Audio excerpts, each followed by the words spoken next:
Who do you know that is still hungry? And maybe it's the person in the mirror.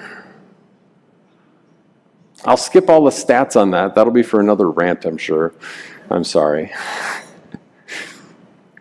But who do you know that is still hungry? Because the promise of Jesus is for them too.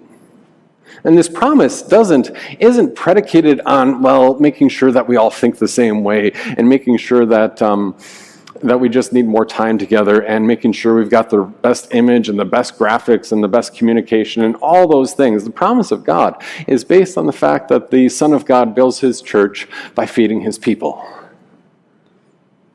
And so it's like every Sunday we come here. Here's Christ who feeds his people in a very real way, who feeds his people with the forgiveness of sins in a tangible way that you can taste and touch and smell.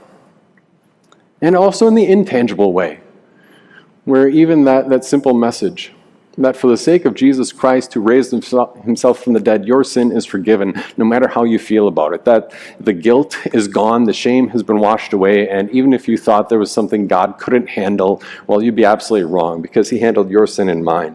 And look at the promise that he makes.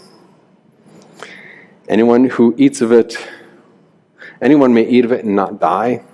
I am the living bread who comes down from heaven. If anyone eats this bread, he will live forever.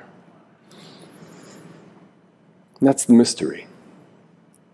That of all the things that God could have done to make his church more understandable, or more palatable, or more appealing, the one thing that he does is he keeps it in this mystery that he unveils for you and for me, where he says, here's the food, and it's free.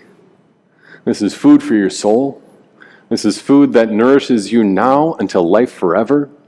This is food that connects you to your God, who promises that when he takes you to heaven, with a capital H, that place called heaven, that you will never again be thirsty or hungry, and every tear will be wiped away.